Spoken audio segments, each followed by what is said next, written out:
ಒಂದು ಸಾರಿ ಒಬ್ಬ ಮಗನ್ನ ಪ್ರೈವೇಟ್ ಸ್ಕೂಲ್ಗೆ ಸೇರಿಸ್ಬಿಟ್ರೆ ಮುಗೀತು. ಆ ಖರ್ಚಿಗೆ ಹೆದರಿ ಆ ಫ್ಯಾಮಿಲಿ ಎರಡನೇ ಮಗು ಬಗ್ಗೆ ಯೋಚನೆ ಮಾಡೋದನ್ನೇ ಬಿಟ್ಬಿಡ್ತಾರೆ.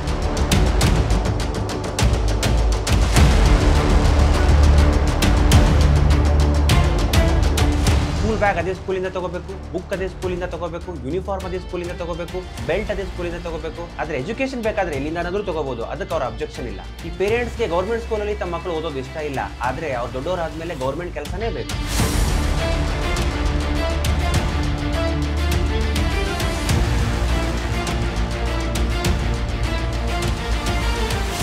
ಒಂದ್ ಮನೆಯಲ್ಲಿ 2-3 ಜನ ಮಕ್ಕಳಿದ್ರೆ ಮುಗ್ದೇ ಹೋಯ್ತು. ಆ ತಂದೆ ತಾಯಿ ವರ್ಷ ಪೂರ್ತಿ ದುಡ್ದಿರೋದೆಲ್ಲ ಆ ಸ್ಕೂಲ್ಗೆ ಕಟ್ಟಬೇಕು, ಊಟಕ್ಕೂ ಕೂಡ ದುಡ್ಡಿರಲ್ಲ.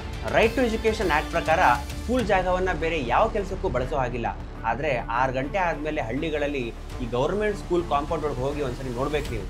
ಅಲ್ಲೇ ಇಸ್ಪೀಟು ಆಡ್ತಾರೆ, ಅಲ್ಲೇ ಎಣ್ಣೆನೂ ಹೊಡಿತಾರೆ. ಆ ಎಣ್ಣೆ ಹೊಡೆದು ಬಿಟ್ಟಿರೋ ಬಾಟ್ಲ್ಗಳನ್ನ ಪಾಪ ಸ್ಕೂಲ್ ಮಕ್ಕಳು ಬೆಳಗ್ಗೆ ಬಂದು ಕ್ಲೀನ್ ಮಾಡ್ತಾರೆ. ನರ್ಸರಿಗೆ ಲಕ್ಷ ಫೀಸ್ ಚಾರ್ಜ್ ಮಾಡ್ತಾರೆ. ಸೆಕ್ಷನ್ 27 ಪ್ರಕಾರ ಟೀಚರ್ಸ್ಗಳಿಗೆ ನಾನ್ ಎಜುಕೇಶನ್ ಕೆಲಸಗಳನ್ನ ಕೊಡೋ ಹಾಗೆ ಇಲ್ಲ. ಆದ್ರೆ ಆ ಸ್ಕೂಲ್ನ ಓನರ್ ಏನಾದರೂ ಪೊಲಿಟಿಷಿಯನ್ ಆಗಿದ್ರೆ ಎಲೆಕ್ಷನ್ ಟೈಮ್ನಲ್ಲಿ ಕ್ಯಾಂಪೇನ್ಗೂ ಕೂಡ ಕಳಿಸ್ತಾರೆ. ಆ ಟೀಚರ್ಸ್ಗೆ ಪಾಠ ಮಾಡೋದಕ್ಕಿಂತ ಜಾಸ್ತಿ ಕ್ಲರಿಕಲ್ ವರ್ಕ್ನ ಕೊಟ್ಟು ಟಾರ್ಚರ್ ಮಾಡ್ತಾರೆ. ಟಾಪ್ ಸ್ಕೂಲ್ಗಳಲ್ಲೇ ಈ ವರ್ಷ ಇರೋ ಟೀಚರ್ಸ್ ಮುಂದಿನ ವರ್ಷ ಇರಲ್ಲ. ಪ್ರತಿ ವರ್ಷ ಆ ಟೀಚರ್ಸ್ಗಳು ಹೋಗ್ತಾನೆ ಇರ್ತಾರೆ, ಹೊಸ ಬ್ಯಾಚ್ ಟೀಚರ್ಸ್ ಬರ್ತಾನೆ ಇರ್ತಾರೆ.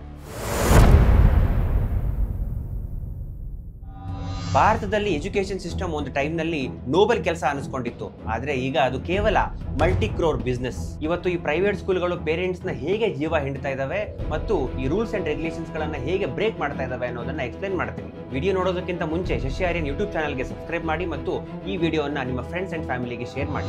ಇಂಡಿಯಾದಲ್ಲಿ ಸ್ಕೂಲ್ನ ಸ್ಟಾರ್ಟ್ ಮಾಡಬೇಕು ಅಂದ್ರೆ ಯಾವುದೇ ಒಬ್ಬ ಇಂಡಿವಿಜುವಲ್ ಸ್ಟಾರ್ಟ್ ಮಾಡೋಕೆ ಆಗೋದಿಲ್ಲ.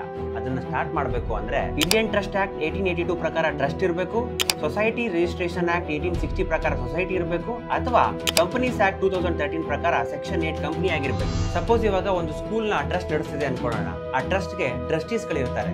ಆ ಎಲ್ಲ ಟ್ರಸ್ಟೀಸ್ ಗಳದು ಸಣ್ಣ ಕಂಪನಿಗಳಿರ್ತವೆ. ಆ ಸ್ಕೂಲ್ಗೆ ಬೇಕಾಗೋ ಎಲ್ಲ ಐಟಮ್ಗಳನ್ನ ಅಂದ್ರೆ uniform, school bag, belt, shoes ಎಲ್ಲದನ್ನು ಆ ಸಣ್ಣ ಕಂಪನಿಗಳಿಂದಾನೇ ಖರೀದಿ ಮಾಡ್ತಾರೆ. ಇದರಿಂದ ಆ ಸ್ಕೂಲ್ಗೆ ಯಾವತ್ತೂ ಪ್ರಾಫಿಟ್ ಆಗಲ್ಲ. ಆದ್ರೆ ಆ ಟ್ರಸ್ಟಿಗಳ ಸಣ್ಣ ಕಂಪನಿಗಳಿಗೆ ಒಳ್ಳೆ ಪ್ರಾಫಿಟ್ ಆಗುತ್ತೆ. ಇಂಡಿಯಾದಲ್ಲಿ ಒಂದು ಸ್ಕೂಲ್ ಸ್ಟಾರ್ಟ್ ಮಾಡಬೇಕು ಅಂದ್ರೆ 1000 ರೂಲ್ಸ್ ಗಳಿದಾವೆ. ಆ 1000 ರೂಲ್ಸ್ ಗಳನ್ನ ಫಾಲೋ ಮಾಡಬೇಕು ಅಂದ್ರೆ ಕೋಟಿ ರೂಪಾಯಿ ಖರ್ಚು ಮಾಡಬೇಕಾಗತ್ತೆ.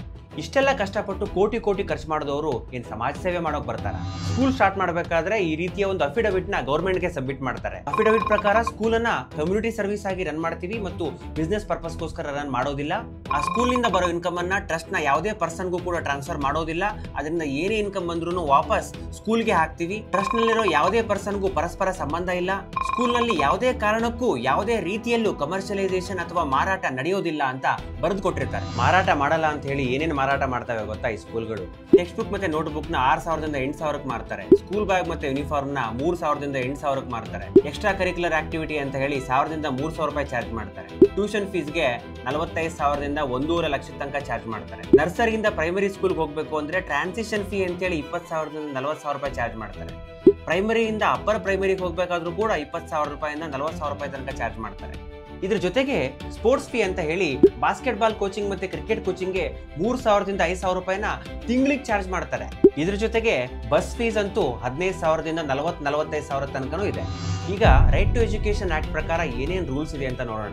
ರೈಟ್ ಟು ಎಜುಕೇಶನ್ ಆಕ್ಟ್ ಪ್ರಕಾರ ಸ್ಕೂಲ್ ಜಾಗವನ್ನ ಬೇರೆ ಯಾವ ಕೆಲಸಕ್ಕೂ ಬಳಸೋ ಹಾಗಿಲ್ಲ. ಆದ್ರೆ 6 ಗಂಟೆ ಆದ್ಮೇಲೆ ಹಳ್ಳಿಗಳಲ್ಲಿ ಈ ಗೌರ್ಮೆಂಟ್ ಸ್ಕೂಲ್ ಕಾಂಪೌಂಡ್ ಒಳಗೆ ಹೋಗಿ ಒಂದ್ಸರಿ ನೋಡ್ಬೇಕು ನೀವು. ಅಲ್ಲೇ ಇಸ್ಪೀಟು ಆಡ್ತಾರೆ, ಅಲ್ಲೇ ಎಣ್ಣೆನೂ ಹೊಡಿತಾರೆ. ಆ ಎಣ್ಣೆ ಹೊಡೆದು ಬಿಟ್ಟಿರೋ ಬಾಟ್ಲ್ಗಳನ್ನ ಪಾಪ ಸ್ಕೂಲ್ ಮಕ್ಕಳು ಬೆಳಗ್ಗೆ ಬಂದು ಕ್ಲೀನ್ ಮಾಡ್ತಾರೆ. ಸ್ಕೂಲ್ ಮಕ್ಕಳಿಗೆ ಮೆಂಟಲ್ ಹರಾಸ್ಮೆಂಟ್ ಅನ್ನ ಮಾಡೋ ಹಾಗೆ ಇಲ್ಲ. ಆದ್ರೆ ಪೇರೆಂಟ್ಸ್ ಏನಾದ್ರೂ ಸ್ಕೂಲ್ ಫೀಸ್ ಕಟ್ಟಿಲ್ಲ ಅಂದ್ರೆ ಕ್ಲಾಸ್ ರೂಮ್ ನಲ್ಲಿ ಎಲ್ರ ಮುಂದೆನೂ ಆ ಸ್ಕೂಲ್ ಮಕ್ಕಳನ್ನ ಎದ್ದಿಳಿಸ್ತಾರೆ. ಕ್ಲಾಸ್ ರೂಮ್ ಇಂದ ಆ ಮಕ್ಕಳನ್ನ ಹೊರಗಡೆ ಕಳಿಸಿ ಅವರಿಗೆ ಅವಮಾನ ಮಾಡ್ತಾರೆ. ಇದು ಸ್ಕೂಲ್ ಮ್ಯಾನೇಜ್ಮೆಂಟ್ ಮಾಡ್ತಾ ಇರೋ ಮೆಂಟಲ್ ಹರಾಸ್ಮೆಂಟ್ ಅಲ್ವಾ? ಸ್ಕೂಲ್ ಅಡ್ಮಿಷನ್ ಟೈಮ್ ನಲ್ಲಿ ಸರಿಯಾದ ಏಜ್ ಪ್ರೂಫ್ ಇಲ್ಲ ಅಂದ್ರೆ ಪೇರೆಂಟ್ಸ್ ಸೆಲ್ಫ್ ಡಿಕ್ಲರೇಷನ್ ಸಾಕು ಅಂತ ಹೇಳಿ ಆಕ್ಟ್ ಹೇಳುತ್ತೆ. ಆದ್ರೆ ಅಲ್ಲೂ ಕೂಡ ಈ ಪೇರೆಂಟ್ಸ್ ಗೆ ಟಾರ್ಚರ್ ನ ಕೊಡ್ತಾರೆ. ಇದ್ರ ಜೊತೆಗೆ ಸ್ಟೂಡೆಂಟ್ ಟೀಚರ್ ರೇಷಿಯೋಗೂ ಕೂಡ ಗೈಡ್ಲೈನ್ ಗಳಿದಾವೆ. ಪ್ರೈಮರಿ ಸ್ಕೂಲ್ಗಳಲ್ಲಿ 30 ಜನ ಸ್ಟೂಡೆಂಟ್ಸ್ ಗೆ ಒಬ್ಬ ಟೀಚರ್ ಇರಬೇಕು. ಅಪ್ಪರ್ ಪ್ರೈಮರಿ ಸ್ಕೂಲ್ ಅಲ್ಲಿ 35 ಜನರಿಗೆ ಒಬ್ಬ ಟೀಚರ್ ಇರಬೇಕು. ನ್ಯಾಷನಲ್ ಎಜುಕೇಶನ್ ಪಾಲಿಸಿ 2020 ಪ್ರಕಾರ ಎಲ್ಲೆಲ್ಲಿ ಸೋಷಿಯಲಿ ಎಕನಾಮಿಕ್ ಡಿಸ್ಅಡ್ವಾಂಟೇಜ್ ಸ್ಟೂಡೆಂಟ್ಸ್ ಗಳಿದಾರೋ ಅಲ್ಲೆಲ್ಲ 25 ಜನ ಹುಡುಗರಿಗೆ ಒಬ್ಬ ಟೀಚರ್ ಇರಬೇಕು ಅಂತ ಇದೆ. ಆದ್ರೆ ಎಷ್ಟೋ ಸ್ಕೂಲ್ಗಳು ಈ ರೇಷಿಯೋಗಳನ್ನ ಯಾವ್ದಾದ್ರು ವಿಸಿಟ್ ಟೈಮ್ ನಲ್ಲಿ ಮಾತ್ರ ಮೇಂಟೈನ್ ಮಾಡ್ತಾರೆ. ಬೇರೆ ಟೈಮ್ ನಲ್ಲಿ ಆ ಟೀಚರ್ಸ್ ಗಳು ಇರೋದೇ ಇಲ್ಲ. ಈಗ ಈ ಟೀಚರ್ಸ್ ಟೀಚರ್ಸ್ ಗಳನ್ನ ಸ್ಕೂಲ್ ಮ್ಯಾನೇಜ್ಮೆಂಟ್ ಗಳು ಯಾವ ರೀತಿ ಎಕ್ಸ್ಪ್ಲಾಯ್ಟ್ ಮಾಡ್ತವೆ ಅಂತ ನೋಡೋಣ. ಎಷ್ಟೋ ಸ್ಕೂಲ್ಗಳು ಟೀಚರ್ಸ್ಗೆ 8,000 ರೂಪಾಯಿಂದ ಸ್ಯಾಲರಿ ಕೊಡ್ತವೆ. ಈ ನೋಟಿಫಿಕೇಶನ್ ಪ್ರಕಾರ 1.25 lakhs per annum ಅಂದ್ರೆ 10,416 ರೂಪಾಯಿ ತಿಂಗಳಿಗೆ ಸ್ಯಾಲರಿ.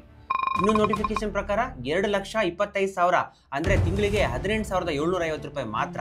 ಬೆಂಗಳೂರಲ್ಲಿರೋ ಎಷ್ಟೋ ಸ್ಕೂಲ್ಗಳು ಕೂಡ 20,000 ರಿಂದ 25,000 ಮಾತ್ರ ಟೀಚರ್ಸ್ ಗಳಿಗೆ ಕೊಡ್ತವೆ. ಇದೇ ರೀಸನ್ ಇಂದಾನೆ ಆ ಸ್ಕೂಲ್ ನಲ್ಲಿ ಆ ಟೀಚರ್ಸ್ ಗಳು ಲಾಂಗ್ ಟರ್ಮ್ ಕೆಲಸ ಮಾಡೋದೇ ಇಲ್ಲ. ಪ್ರತಿ ವರ್ಷ ಹೊಸ ಟೀಚರ್ಸ್ ಗಳು ಬರ್ತಾನೆ ಇರ್ತಾರೆ. ಇದೇ ರೀಸನ್ ಇಂದ ಆ ಮಕ್ಕಳು ಮತ್ತೆ ಟೀಚರ್ಸ್ ಮಧ್ಯ ಆ ಎಮೋಷನಲ್ ಬಾಂಡ್ ಬರೋದೇ ಇಲ್ಲ. ಇನ್ನು ಈ ಸ್ಕೂಲ್ಗಳ ಫೀಸ್ ಸ್ಟ್ರಕ್ಚರ್ ವಿಚಾರಕ್ಕೆ ಬಂದ್ರೆ, ಫೀಸ್ ಕಟ್ಟಿ ಅಪ್ಪರ್ ಮಿಡಲ್ ಕ್ಲಾಸ್ ಅವರು ಲೋವರ್ ಮಿಡಲ್ ಕ್ಲಾಸ್ ಆಗ್ತಾರೆ, ಲೋವರ್ ಮಿಡಲ್ ಕ್ಲಾಸ್ ಅವರು ಬಡವರಾಗ್ಬಿಡ್ತಾರೆ. ಒಂದು ಸಾರಿ ಒಬ್ಬ ಮಗನ್ನ ಪ್ರೈವೇಟ್ ಸ್ಕೂಲ್ಗೆ ಸೇರಿಸ್ಬಿಟ್ರೆ ಮುಗೀತು. ಆ ಖರ್ಚಿಗೆ ಹೆದರಿ ಆ ಫ್ಯಾಮಿಲಿ ಎರಡನೇ ಮಗು ಬಗ್ಗೆ ಯೋಚನೆ ಮಾಡೋದನ್ನೇ ಬಿಟ್ಬಿಡ್ತಾರೆ. ಕೆಲವು ಪ್ರೈಮರಿ ಸ್ಕೂಲ್ಗಳು 50,000ದಿಂದ 3 ಲಕ್ಷ ತನಕ ಚಾರ್ಜ್ ಮಾಡ್ತವೆ. ಈ ಸ್ಕೂಲ್ನ LKG ಫೀಸ್ ನೋಡಿ 2,02,000 ರೂಪಾಯಿ. ಇದೇ ರೀತಿ 3 ಲಕ್ಷ 4 ಲಕ್ಷ ಚಾರ್ಜ್ ಮಾಡುವಂತ ಇಂಟರ್ನ್ಯಾಷನಲ್ ಸ್ಕೂಲ್ಗಳು ಕೂಡ ಬೆಂಗಳೂರಲ್ಲಿ ಇದಾವೆ. ಈ ಸ್ಕೂಲ್ಗಳಲ್ಲಿ ಇನ್ಫ್ರಾಸ್ಟ್ರಕ್ಚರ್ ಡೆವಲಪ್ಮೆಂಟ್ ಫೀ ಅಂತ ಕೂಡ ಚಾರ್ಜ್ ಮಾಡ್ತಾರೆ. ಸ್ಕೂಲ್ ಅಂದ ಮೇಲೆ ಬಿಲ್ಡಿಂಗ್ ಕಟ್ಟೋದು ಅವ್ರ ಜವಾಬ್ದಾರಿ, ಅದನ್ನು ಕೂಡ ಇಲ್ಲಿ ಪೇರೆಂಟ್ಸ್ ಇಂದಾನೇ ತಗೋತಾರೆ. ಇಮ್ಯಾಜಿನ್ ಮಾಡ್ಕೊಳ್ಳಿ, ನೀವು ಒಂದು ಹೋಟ್ಲಿಗೆ ಊಟಕ್ಕೆ ಹೋಗಿರ್ತೀರಾ, ಆದ್ರೆ ಆ ಹೋಟ್ಲ್ನವರು ಆ ಟೇಬಲ್ಲು, ಸ್ಪೂನು, ಚೇರು, ಪ್ಲೇಟು ಎಲ್ಲದಕ್ಕೂ ನಿಮ್ಮಿಂದಾನೇ ದುಡ್ಡು ವಸೂಲಿ ಮಾಡಿದ್ರೆ ಹೇಗಿರುತ್ತೆ? ಇದೆಲ್ಲ ಗೊತ್ತಿದ್ರು ಗೌರ್ಮೆಂಟ್ ಸ್ಟ್ರಿಕ್ಟ್ ಆಕ್ಷನ್ ಅನ್ನ ತಗೋತಾನೆ ಇಲ್ಲ. ಯಾಕೆಂದ್ರೆ ಅಲ್ಲಿರೋ ಎಲ್ರದ್ದು ಬಹುಶಃ 4 ಸ್ಕೂಲ್ಗಳು ಇರ್ತವೆ. ಇದಕ್ಕೆಲ್ಲ ಪೇರೆಂಟ್ಸ್ ಕೂಡ ಒಂದ್ ರೀತಿ ಕಾರಣನೇ. ಯಾವತ್ತು ತಮ್ಮ ಮಕ್ಕಳನ್ನ ಸ್ಕೂಲಿಗೆ ಕಳಿಸೋದು ಸ್ಟೇಟಸ್ ವಿಷಯವಾಗಿ ಬದಲಾಯಿತು, ಅವತ್ತೇ ಆ ಶಿಕ್ಷಣಕ್ಕೆ ಇರುವಂತಹ ಮಹತ್ವ ಸತ್ತು ಹೋಯ್ತು.